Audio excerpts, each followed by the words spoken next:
আসসালামু আলাইকুম এভরিওয়ান। নীল প্রজাপতি গল্পের সিজন 2 ফার্স্ট পার্ট। তো চলো বেশি কথা না কইয়া গল্প শুরু করা যাক। রাকিব, তুমি আরেকটা বিয়ে করো। দিশা আমার বুকে মাথা রেখে শুয়ে আছে। হঠাৎ দিশার মুখে এই কথা শুনে আমি চমকে উঠলাম। দিশা আর আমি একে অপরকে ভালোবেসে বিয়ে করেছি। আমাদের বিয়ের 1.5 বছর পর দিশা এটা কি বলছে? তার মানে দিশা কি আমার সাথে সুখী না? আমি কি দিশাকে সুখে রাখতে পারিনি? মনে হাজারটা প্রশ্ন ভেসে আসছে। তাই আমি কিছুই না বুঝে দিশাকে বললাম, দিশা কি বলছো তুমি? বুঝিনি। দিশা বলল, বলছি তুমি আরেকটা বিয়ে করো। আমি বললাম কেন?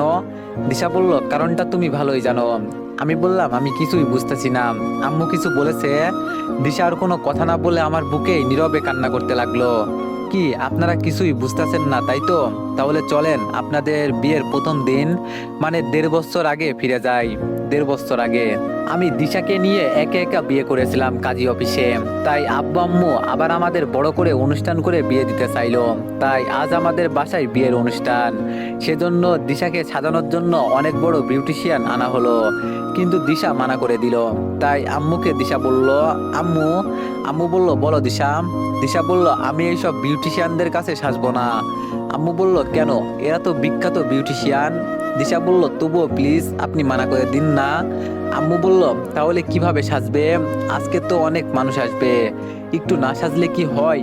দিশা বলল, সেটা আমি ম্যানেজ করে নিচ্ছি, আপনি মানা করে দেন না প্লিজ। আম্মু বলল, আচ্ছা ঠিক আছে। দিশা বলল, থ্যাংক ইউ আম্মু। বলেই দিশা আম্মুকে জড়িয়ে ধরলো। বিউটিশিয়ানদের আম্মু মানা করে দিল, তাই ওরা চলে গেল। বাসায় বিয়ের কাজ, তাই আমি অনেক কাজ করছি। রুমের পাশ দিয়ে যেতেই কে যেন পিছন থেকে কলার টেনে নিয়ে রুমের মধ্যে নিয়ে গেল আমাকে। রুমের ভিতর নিয়ে গিয়ে সে দরজা আটকে দিল। আমি পিছন ঘুরে দেখি, এ কি, এটা তো দিশা। আমার দিকে তাকিয়ে মিটমিটে হাসছে। আমি ওকে বললাম, কি ব্যাপার দিশা, তুমি আমাকে রুমে এভাবে নিয়ে এলে কেন? দিশা বলল, কি করব, আমার জামাই তো এত কাজ করছে, নিজের বউকে সে ভুলেই গেছে কাজের ঠেলায়। বইয়ের জন্য তার কাছে সময়ই নেই। তারপর আমি দিশার দিকে এগিয়ে যেতে যেতে বললাম, ও আমার বইয়ের বুঝি সময় চাই? দিশা বলল, এই কি করছো, একদম কাছে আসার চেষ্টা করবে না, বাসা ভর্তি অনেক মানুষ, আমি কিন্তু চিৎকার করব। আমি বললাম, দাও চিৎকার। বলেই দিশার আরো কাছে যেতে লাগলাম। দিশা পিছনে যেতে লাগলো। এক সময় দিশা দরজার সাথে ঠেকে গেল। আমিও দিশার অনেক কাছে চলে গেলাম। দিশার কাছে যেতেই দিশা চোখটা বন্ধ করে নিল। তারপর দিশার এরকম ভয় পাওয়া দেখে আমার মনে মনে অনেক হাসি লাগছে। তাই কোনো রকম হাসি চেপে দিশার কপালে আলতো করে চুমু দিলাম। দিশা আমার এমন করা দেখে সেও একটু সাহস পেল আর চোখ খুললো। তারপর দিশাও আমাকে অনেক শক্ত করে জড়িয়ে ধরলো। ওই অবস্থায় আমি দিশাকে বললাম, বলো এখন কেন ডাকলে? আমার আরো কিছু কাজ আছে। দিশা বলল, কাজকে গুল্লি মারো, তোমার জন্য একটা সারপ্রাইজ আছে। আমি বললাম, বলো কি সারপ্রাইজ? দিশা বলল, আমাকে সাজিয়ে দিতে হবে। আমি বললাম, হ্যাঁ, তার জন্য শহরের বিখ্যাত বিউটিশিয়ানদের আনা হয়েছে, তো তারা সাজিয়ে দিবে। দিশা বলল, তাদেরকে আমি আম্মুকে দিয়ে বিদায় করেছি। আমি বললাম, কেন, তাহলে কে সাজিয়ে দিবে? দিশা বলল, এই তুমি কি গাধা নাকি? তোমার জন্যই তো এত কিছু করলাম, তুমি সাজিয়ে দিবে? তারপর আমি দিশাকে জড়িয়ে ধরা অবস্থা থেকেই ছেড়ে দিয়ে অবাক হয়ে বললাম, সত্যি তুমি আমার জন্য তাদের বিদায় করেছো? আমি তোমাকে সাজিয়ে দিব? দিশা বলল, জি আমার একমাত্র জামাই। আমি বললাম, থ্যাংক ইউ আমার কিউট বউ। এখন তুমি গোসল করে আসো, আমিও ততক্ষণে একটু কাজ করে আসি। দিশা বলল, না, তোমার কোথাও যাওয়া নেই, কাজ করার অনেক মানুষ আছে, তুমি এখানে বসে থাকো, আমি গোসল করে আসি। আমি বললাম, কিন্তু? দিশা বলল, আবার কিন্তু বলে? আমি যেটা বলেছি সেটাই। আমি বললাম, ওকে আমার সোনা বউ।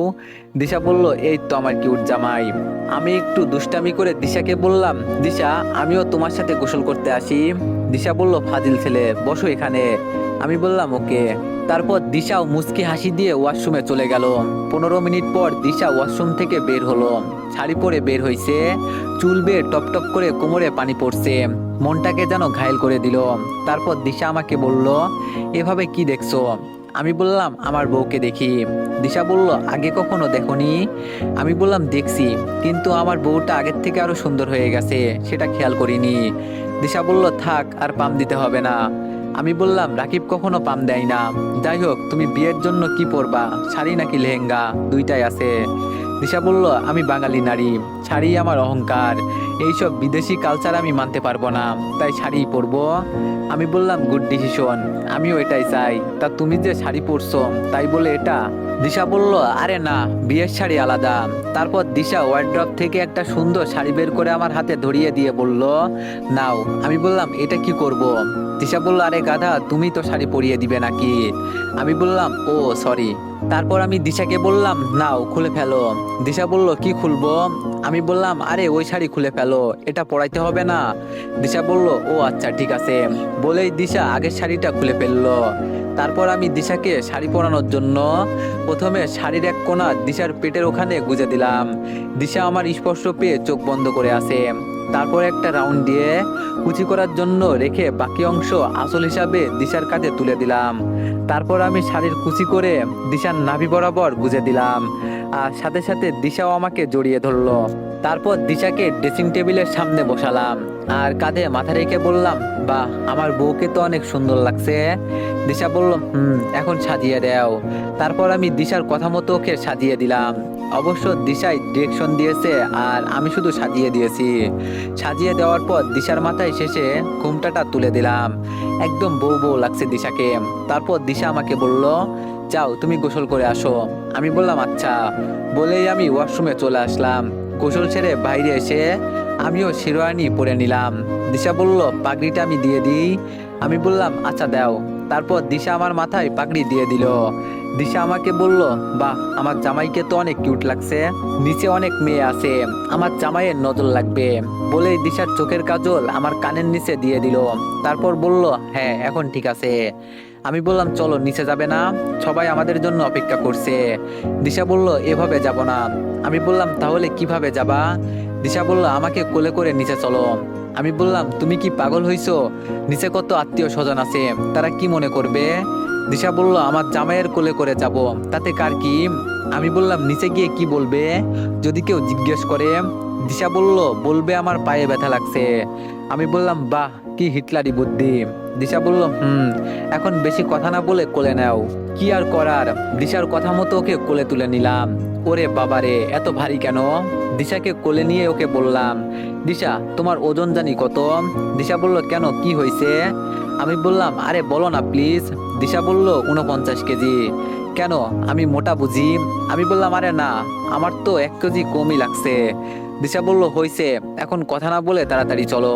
আমি বললাম, ওকে ম্যাম। বলেই আমি দিশাকে কোলে নিয়ে রুম থেকে বের হয়ে নিচে যেতে লাগলাম। সিঁড়ির কাছে যেতে সবাই আমাদের দিকে অবাক দৃষ্টিতে তাকিয়ে আছে, মনে হয় কোনো এলিয়েন দেখছে। সবার তাকিয়ে থাকা দেখে দিশা মনে হয় লজ্জা পাইছে, তাই ও আমার বুকে মাথা রেখে মুখ লুকালো। মনে মনে ভাবলাম, শালা এখন আমি কি দিয়ে মুখ লুকাই? স্টেজের কাছে আসতেই দিশাকে কোল থেকে নামিয়ে বসিয়ে দিলাম। আম্মু আমার কাছে এসে বলল, কি রে দিশার কি হয়েছে, তুই কোলে করে নিয়ে আসলি যে? আমি বললাম, আম্মু ওর পায়ে একটু ব্যথা লাগছে, তাই হাঁটতে কষ্ট হচ্ছে, এজন্য কোলে করে নিয়ে আসলাম। আম্মু বলল, কি করে লাগলো? আমি বললাম, সেটা তোমার বৌমাকে জিজ্ঞেস করো। আমি গেলাম। বলেই সেখান থেকে কেটে পড়লাম। না হলে যে আরো কত প্রশ্নের সম্মুখীন হতে হতো আল্লাহ জানে। তাই দিশা যেহেতু এরকম করতে বাধ্য করেছে, তাই দিশাকেই ফাঁসিয়ে দিলাম। এখন আম্মু দিশাকে জিজ্ঞেস করলো, দিশা মা, পায়ে লাগলো কি করে? দিশা বলল, ইয়া মানে আম্মু সিঁড়িতে উঠতে গিয়ে লাগছে। আম্মু বলল, একটু দেখে শুনে চলতে পারো না? দিশা বলল, সরি আম্মু, আমি অন্য স্টেজে বসে আছি, অনেক আত্মীয় স্বজন আসছে, আব্বুর অনেক বিজনেস পার্টনার, সাথে আরো অনেক রিলেটিভ। মানুষে আমাদের বাসাটা গিজগিজ করছে। আমার বন্ধুরাও এসে হাজির হলো। এসেই মেহেদি বলল, কিরে বর, কেমন আছিস? আমি বললাম, আলহামদুলিল্লাহ ভালো। শালা তোদের এতক্ষণে আসার সময় হলো? মেহেদি বলল, সরি দোস্ত, বিয়ের গিফট কিনতে দেরি হয়ে গেল। আমি বললাম, তাই নাকি? তা কি কিনছিস দেখি? রানা বলল, না, পরে দেখিস। আমি বললাম, আমি তো এখনই দেখবো, মনে হচ্ছে ডালমেকুস কালাহে। তাই আমি ওদের থেকে কেড়ে নিয়ে গিফট করলাম। শালারা দেখি আমার জন্য মাটির হাঁড়ি পাতিল সুন্দর করে প্যাকেট করে নিয়ে আসছে। আমার ওদের গিফট দেখে অনেক হাসি পেল, কিন্তু নতুন বর তাই হাসলাম না। এই তোদের গিফট? রানা বলল, আমরা আনকমন জিনিস দিতে পছন্দ করি। আমি বললাম, কিরে মেহেদি, এই বলদ এত কথা শিখলো কেমনে? বলেই আমরা সবাই মিলে হাসতে লাগলাম। তারপর মেহেদি বলল, শেষ পর্যন্ত তুই তাহলে দিশাকে বিয়ে করেই নিলি? আমি বললাম আমি বলছিলাম না ও এমন মেয়ে নয়। মেহেদি বলল, তা ভাবি তো অনেক সুন্দর। আমি বললাম, নজর দিবি না। বিয়ের কাজ শেষে মেহমানদের খাওয়া দাওয়া করানো হলো আত্মীয় স্বজনের ভিড়ে। আর মেহমানদারি করতে করতে আমারই খাওয়া হলো না। সন্ধ্যার মধ্যে বিয়ের অনুষ্ঠান শেষ হয়ে গেল। সব আত্মীয় স্বজনরা চলে গেছে। আম্মু আমার কাছে এসে বলল, দিশাকে উপরে নিয়ে যা। আমি বললাম, আমাকে নিয়ে যেতে হবে কেন, ও যাক। আম্মু বলল, আরে গাধা, ওর পায়ে না ব্যথা, কিভাবে যাবে? আরে বাহ, তারা দেখছি মিথ্যাকে পুরোপুরি বিশ্বাস করে নিয়েছে। তারপর আমি বললাম, ও সরি, মনে ছিল না। তারপর আমি দিশার কাছে গেলাম। দিশা আমাকে বলল, কি কিছু বলবে? আমি বললাম, তোমাকে আবার কোলে করে নিয়ে যেতে হবে। দিশা বলল, কেন? আমি বললাম, আরে আমার গাধি, সকালে যে নাটক করেছিলে এটা তো আম্মু সত্যি ভাবছে তাই। দিশা বলল, এই খবরদার আমাকে গাধি বলবে না, তাহলে তো আমারই ভালো। নাও, কোলে নাও। আমি বললাম, হ্যাঁ, তোমার তো ভালোই লাগবে। দিশা বলল, বেশি কথা না বলে কোলে নাও। আমি বললাম, বলেই আমি দিশাকে আবার কোলে তুলে নিলাম। তারপর সিঁড়ি বেয়ে উপরে উঠে দিশাকে আমার রুমে নিয়ে আসলাম। তারপর আমি বললাম, আচ্ছা তুমি ড্রেসটা চেঞ্জ করে নাও, আমি নিচে যাই, অনেক কাজ পড়ে আছে, আম্মু একা সামাল দিতে পারবে না। দিশা বলল, আচ্ছা। বলেই দিশা ওয়াশরুমে চলে গেল। আর আমিও নিচে চলে আসলাম। একটু পর দিশাও চেঞ্জ করে নিচে চলে আসলো। দিশাও কাজে লেগে পড়লো। আম্মু অনেক বারণ করা সত্ত্বেও দিশা কাজ করলো। কাজ শেষ করতে করতে প্রায় রাত 10টা বেজে গেল। অনেক ক্ষুধা লাগছে। তাই আম্মুকে বললাম, আম্মু কিছু খাবার হবে, অনেক ক্ষুধা লাগছে। আম্মু বলল, কেন, দুপুরে খাওয়া দাওয়া করিসনি? আমি বললাম, না, সময় পাইনি। আম্মু বলল, আচ্ছা ঠিক আছে, তুই গিয়ে ফ্রেশ হয়ে নে, আমি দিশাকে দিয়ে উপরে খাবার পাঠিয়ে দিচ্ছি। আমি বললাম, ওকে। বলেই আমি উপরে চলে গেলাম। উপরে এসে ফ্রেশ হয়ে নিলাম। একটু পর দিশাও খাবার নিয়ে এলো। খাটে বসতেই দিশা আমাকে বলল, আমি খাইয়ে দিই। আমি বললাম, ঠিক আছে, দাও। তারপর দিশা আমাকে তুলে খাওয়াতে লাগলো। খাবার সময় মনে হলো দিশাও তো দুপুরে কিছু খায়নি। তাই আমি জিজ্ঞেস করলাম, তুমি খাইছো? দিশা বলল, আমি পরে খেয়ে নিব। আমি বললাম, কেন, আমি খাইয়ে দিলে কি সমস্যা? দিশা বলল, কি বলো, সমস্যা হবে কেন? আমি বললাম, তাহলে বেশি কথা না বলে হা করো দেখি। তারপর আমার কথা মতো দিশা হা করলো। আর আমিও দিশাকে খাইয়ে দিলাম। এভাবে দুজন দুজনকে খাইয়ে দিলাম। খাওয়া শেষে দিশা বলল, আমি প্লেটটা রেখে আসি। আমি বললাম, ঠিক আছে। তারপর দিশা প্লেটটা নিচে রেখে কিছুক্ষণের মধ্যেই আমার রুমে ফিরে আসলো। এসে দেখে আমি ফোনে ফেসবুক চালাচ্ছি। দিশা এসে এই কোনো কথা না বলে আমার থেকে ফোনটা নিয়ে অফ করে আবার আমাকে জড়িয়ে ধরে শুয়ে পড়লো। তাই আমি অবাক হয়ে দিশাকে জিজ্ঞেস করলাম, এটা কি হলো? দিশা বলল, আজকে সারাদিন অনেক ধকল গেছে, তুমি অনেক ক্লান্ত, তাই প্লিজ আজকে আর ফোন চালিও না, ঘুমিয়ে পড়ো প্লিজ। আমি বললাম, আমার এতটা কেয়ার করো কেন তুমি? দিশা বলল, কারণ অনেক ভালোবাসি তোমায়, নিজের থেকেও বেশি। আমি বললাম, শোনো। দিশা বলল, বলো। আমি বললাম, আমিও। দিশা বলল, আমিও কি? আমি বললাম, আমিও তোমাকে অনেক ভালোবাসি, নিজের থেকেও বেশি। দিশা বলল, তাহলে এখন ঘুমিয়ে পড়ো প্লিজ। আমি বললাম, ওকে। বলেই আমিও দিশাকে আমার বুকে জড়িয়ে ধরলাম। তারপর দুজনেই ঘুমিয়ে পড়লাম। সকালে ঘুম থেকে উঠে দেখি দিশা আমার বুকে গুটিসুটি মেরে শুয়ে আছে। দিশা ঘুমিয়ে আছে। তাই আমি ওকে এই সুযোগে বললাম, আই লাভ ইউ দিশা, সারা জীবন তোমাকে এভাবে আগলে রাখবো। কিন্তু দিশা আমাকে অবাক করে সে উত্তর দিল, আই লাভ ইউ টু সোনা, আমিও সারা জীবন তোমার হয়ে এভাবে আগলে থাকতে চাই। দিশার কথা শুনে বুঝতে পারলাম দিশা জেগে আছে। কিছুটা লজ্জা পেলাম আমি। লজ্জা মাখা মুখ নিয়ে বললাম, তুমি জেগে আছো? দিশা বলল, আমি বললাম, তাহলে এখন ওঠো, আমাকে উঠতে হবে। দিশা বলল, না, আর একটু থাকি না। আমি বললাম, না, এখন আর এক মুহূর্ত না। তারপর দিশা আমার বুক থেকে উঠে গেল। দুইজন ফ্রেশ হয়ে নিচে গেলাম, নাস্তা করছি। হঠাৎ নাস্তার টেবিলে আব্বু বলে উঠলো, রাকিব। আমি বললাম, জি আব্বু। আব্বু বলল, তোদের তো এখনো হানিমুন হয়নি তাই না? আব্বুর কথা শুনে দিশা আমার দিকে লজ্জা মাখা মুখ নিয়ে তাকালো। ও লজ্জায় পুরো লাল হয়ে গেছে। তখন আম্মু বলল, একদম আমার মনের কথা বলছো, তা তোমরা কোথায় যেতে চাও বলো? আব্বু বলল, মালদ্বীপ থেকে ঘুরে আসো, কি বলো? দিশা আমাকে পা দিয়ে স্পর্শ করতে আমি দিশার দিকে তাকালাম। দিশা ইশারায় আমাকে নিষেধ করলো। তার মানে দিশা দেশের বাইরে যেতে চায় না। আমাদের চুপ থাকা দেখে আব্বু আবার বলল, কি হলো, চুপ করে আছো কেন? বলো কোথায় যেতে চাও? আমি বললাম, আব্বু, আপনি দিশাকে জিজ্ঞেস করেন ও কোথায় যেতে চায়, ও যেখানে যাবে আমি সেখানেই রাজি। আব্বু বলল, ও তো বলো দিশা মামুনি, তোমরা কোথায় যেতে চাও? তারপর দিশা বলল, আব্বু আমরা যাব, তবে একটা শর্ত আছে। আব্বু বলল, কি শর্ত মামুনি? দিশা বলল, আমাদের সাথে আপনাদেরও যেতে হবে। আব্বু বলল, কি বলছো মামুনি, হানিমুন তোমাদের, আমরা কি কি করব? দিশা বলল, আমি কোনো কথা শুনতে চাই না, আপনাদেরও যেতে হবে, ব্যাস, না হলে আমরা যাব না। আব্বু বলল, আচ্ছা ঠিক আছে, কিন্তু কোথায় যেতে চাও বলো? দিশা বলল, রাকিবের মুখে শুনেছি আপনাদের গ্রামেও নাকি বাসা আছে আর অনেক সুন্দর, তাই আমি চাই আমরা সকলে মিলে কয়েকদিনের জন্য গ্রামের বাড়ি থেকে ঘুরে আসতে। আব্বু বলল, কি, এত জায়গা থাকতে তুমি এই সামান্য গ্রামের বাড়ি যাবে? দিশা বলল, এটা মোটেও সামান্য ব্যাপার নয় আব্বু, গ্রামটাই আমাদের শিখর, আর শিখরের খুব কাছাকাছি গেলে মনটা অনেক ভালো হয়ে যায়। আর তাছাড়া গ্রামই আমার অনেক ভালো লাগে, চলেন না আব্বু, আমরা সবাই মিলে কয়েকদিনের জন্য ওখানে যাই, অনেক মজা হবে। আব্বু বলল, রাকিবের আম্মু তুমি কি বলো? আম্মু বলল, খারাপ হয় না, যাওয়া যায়, আর তাছাড়া অনেকদিন গ্রামে যাওয়া হয় না, এই সুযোগে ঘুরে আসা যাক। আব্বু বলল, ঠিক আছে, তোমরা সবাই যখন ওখানে যেতে চাও তাহলে আমারও কোনো আপত্তি নেই। দিশা বলল, থ্যাংক ইউ সো মাচ আব্বু। আব্বু বলল, তাহলে কবে যাওয়া যায়? আম্মু বলল, কালকেই চলো তাহলে। আব্বু বলল, ঠিক আছে, তাহলে তোমরা সবাই রেডি হয়ে থাকো, ব্যাগপত্র গুছিয়ে রাখো, আমি ওখানকার কেয়ারটেকারকে খবর দিয়ে রাখছি, ওসব ব্যবস্থা করে রাখবে। তারপর সবাই মিলে খাওয়া শেষ করলাম, আমি উপরে আমার রুমে চলে আসলাম, আর দিশাও আম্মুর সাথে হাতে কাজগুলো সেরে নিল। কিছুক্ষণের মধ্যে রুমে চলে আসলাম, শুয়ে শুয়ে আমি দিশাকে জিজ্ঞেস করলাম, দিশা? দিশা বলল, বলো। আমি বললাম, তোমার কাছে অন্য দেশে ঘোরার একটা সুযোগ থাকতেও তুমি কেন আমাদের গ্রামের বাড়ি যেতে চাইলে? দিশা বলল, নিজের দেশকেই তো ভালো করে দেখার সুযোগ পাইনি, অন্য দেশে গিয়ে কি করব? আর তাছাড়া গ্রামের শান্ত প্রকৃতির মাঝে সন্ধ্যায় তোমার সাথে এক মুহূর্ত সময় কাটালেই আমার জন্য সেটা সেরা হানিমুন হবে। আমি বললাম, আর আব্বু আম্মুকে নিয়ে যেতে চাইলে কেন? আমরা তো একাই যেতে পারতাম।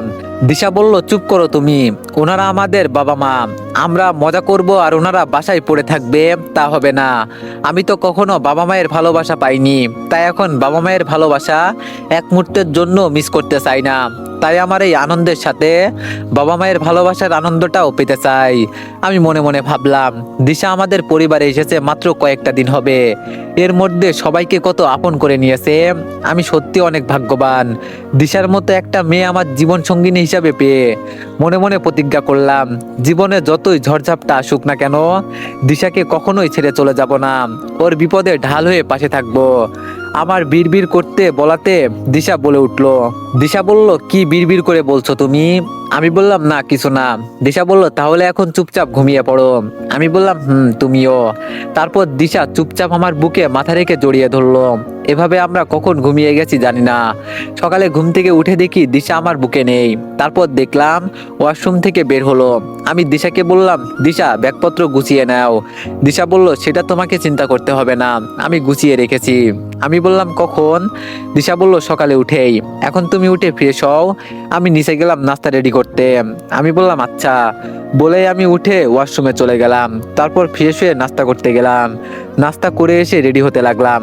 আমি কালো পাঞ্জাবি পরেছি আর দিশাকে কালো শাড়ি পরিয়ে দিয়েছি। তারপর রেডি হয়ে নিচে আসতেই দেখি, তো এভরিওয়ান, নেক্সট পার্টের জন্য সবাই একটু বেশি বেশি লাইক আর একটা করে কমেন্ট করে দিও। ধন্যবাদ।